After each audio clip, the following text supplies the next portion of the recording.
इस वक्त हमारे साथ दिल्ली के कांग्रेस शहजाद जी मौजूद हैं। शहजाद साहब, जैसे भी परसों एक मसला उठा, यहाँ से काफ़ी ये नमाज़ पढ़ने नहीं दे रहे और हमारे जो अमानतुल्लाह खान जो ओखलेस हैं और इसके वक्त बोर्ड के चेयरमैन भी हैं, उन्होंने आके परसों यहाँ नमाज़ अदा की और कहा था कि हम नमाज़ होती है, लेकिन आज लोग आए और उन्हें मायूसी मिली। इस बारे में आपका क्या कहना है? देखिए, ये दिल्ली कोटला फरोशा का जो मुद्दा है वो काफ़ी टाइम से उठ रहा है। एक वीडियो हमने भी बनाई थी यहाँ पर आकर, उसके तुरंत बाद 1 घंटे के बाद ही अमानतुल्लाह साहब यहाँ पर आए और उन्होंने आकर लिटरली बोला कि अब यहाँ से किसी भी नमाजी को टिकट लेने की ज़रूरत नहीं है और कोई टिकट लेता है तो आप मुझे कॉल करें। तो ये सुन के बड़ा अच्छा लगा, चलो भाई कुछ एक्शन हुआ है। लेकिन हमें भी पता है कि ये काम आर्कियोलॉजिकल डिपार्टमेंट का है, दिल्ली सरकार का नहीं है। और दिल्ली सरकार को आर्कियोलॉजिकल डिपार्टमेंट को लेटर लिखना था, जो अब तक किसी ने भी नहीं लिखा। इनफैक्ट ये हुआ कि आज थर्सडे था, आज हम लोग यहाँ पे आए।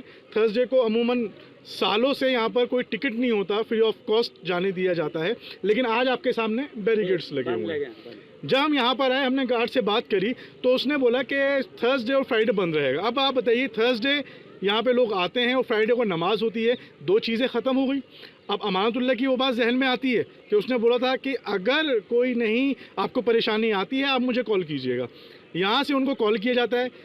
उनको कॉल करने से पहले दिल्ली में 5 और मुस्लिम विधायक हैं, जिसमें हाजी शुएब इकबाल साहब हैं, इमरान हुसैन साहब, हाजी यूनुस, अब्दुल रहमान साहब और आपके माइनॉरिटी के चेयरमैन जाकिर साहब और अमानतुल्लाह साहब। सभी को कॉल किया, किसी ने कॉल नहीं उठाया। इत्तेफाक से जाकिर साहब ने कॉल उठाते हैं माइनॉरिटी चेयरमैन के, तो आप उनकी जिम्मेदारी देखिए। वो ये बोलते हैं मुझे पता ही नहीं है क्या हो रहा है और मैं कुछ नहीं कर सकता। ये आपके माइनॉरिटी के चेयरमैन हैं। अमानतुल्लाह साहब भी फ़ोन उठाते हैं। उनका ये कहना होता है मैं अभी यहाँ से होकर गया हूँ और आज जो है ये बंद है और मैं अभी बात कर रहा हूँ। तो उनसे एक ही बात पूछी कि आप 3 दिन पहले आए थे, 3 दिन पहले आपने एक वीडियो जारी किया, कोई टिकट नहीं होगा और नमाज में कोई दिक्कत नहीं होगी, तो क्या कहना चाहते हैं आप? तो उन्होंने बोला कि अभी मैं आपको बोल रहा हूँ ना, अभी कुछ नहीं हो सकता। तो एक सवाल पूछा उनसे कि जो आज आप बोल रहे हैं वो सच है या जो आपने 2 दिन पहले बोला था वो सच है? उस बात के ऊपर बोलते मैं तेरे को जवाब क्यों दूँ और तू खुद हल निकाल ले। आप बात को समझिए, नमाज पढ़ने को इन्होंने नहीं रोका। अच्छा, जो जो नमाज पढ़ने के लिए लोग आ रहे हैं उनको टिकट लेना होगा और वो टिकट काउंटर भी नहीं है, वो ऑनलाइन टिकट है। आप किसी के पास एंड्रॉयड फ़ोन है, किसी के पास कीपैड फ़ोन है। जो बुजुर्ग आदमी है 70 साल का, उसे एंड्रॉयड फ़ोन चलाना नहीं आता, बिल्कुल। वो कैसे करेगा? लड़ाई नमाज पढ़ने ना पढ़ने की नहीं है, लड़ाई है कि जो नमाजी है वो बिना टिकट लेकर अंदर जाएगा। लड़ाई इस बात की है। अब हमने ये आर्कियोलॉजिकल डिपार्टमेंट को दिया। दिल्ली के जितने भी विधायक हैं, जितने मुस्लिम रहनुमा हैं, क्या उन्होंने किसी को लेटर दिया? ये सारी बातें वर्बली चल रही हैं। आज सुबह हमने लेटर दिया तो आपने भी देखा होगा कि हमारे मटिया महल विधानसभा के शुएब इकबाल साहब को साहबजादे हैं, वो भी आज आर्कियोलॉजिकल डिपार्टमेंट चले गए। बहुत अच्छी बात है, लेकिन क्या ये इतना सीरियस मुद्दा नहीं था कि शुएब इकबाल साहब खुद उठ के जाते? 6 बार के विधायक हैं, दिल्ली में सबसे पुराने विधायक, सबसे संजीदा विधायक, सबसे सीनियर विधायक। क्या उनको ये मैटर संजीदा नहीं लगता? क्या उनको ये मैटर सीरियसनेस नज़र नहीं आती? लेकिन उन्होंने सीरियसनेस नहीं दिखाई उन्होंने। अच्छा, जैसे कि नमाजी को टिकट लेकर नहीं जाने देंगे, लेकिन अब ये लोग कर रहे हैं, किस तरह से कार्रवाई कर रहे हैं और आप भी कार्रवाई, लेकिन अब आपका अगला कदम क्या होगा? ब्रदर, हमने लेटर दिया है। लेटर के अंदर हमने 5 नमाजों की डिमांड की है और जवाब वहाँ से आएगा, जवाब का वेट करेंगे।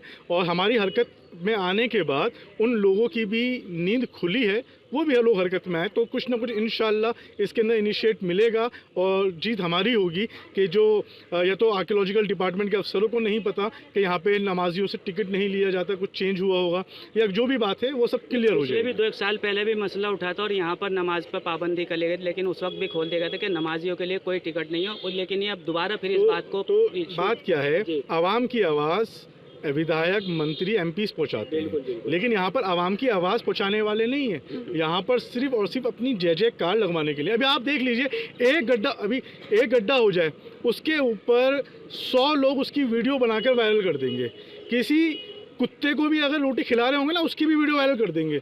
लेकिन इतना इम्पोर्टेंट मुद्दे को उन्होंने छोड़ रखा है और वो आराम से सो रहे हैं।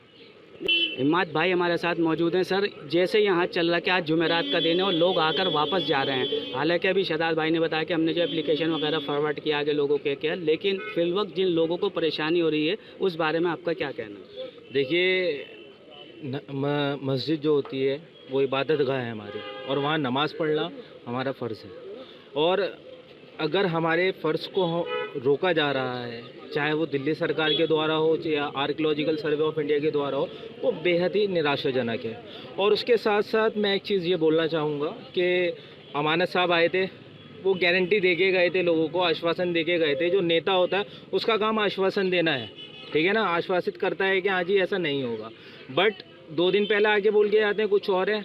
और आज जुमेरात है, जुमेरात में यहाँ पे काफ़ी भीड़ रहती है, काफ़ी मजमा रहता है, बहुत सारे लोग यहाँ मानने वाले हैं, यहाँ पर आते हैं कोटला फिरोज शाह में, और जो भी उनकी अपनी इबादत करनी होती है वो करते हैं। बट आज जुमेरात को देख लीजिए आप, ताला लगा हुआ है। ताला क्यों लगा हुआ है ये अमानत साहब बता सकते हैं या आर्कियोलॉजिकल सर्वे ऑफ इंडिया वाले बता सकते हैं। लॉकडाउन का टाइम था, सब ने अपने घर में नमाज़ें पढ़ी, पालन करा, मस्जिदें नहीं खुली, बट अब लॉकडाउन 2 के बाद ये सारी चीज़ें हो गई हैं तो ये भी खोल देना चाहिए था। अब इसके पीछे क्या सियासत चल रही है वो तो दिल्ली सरकार बता सकती है।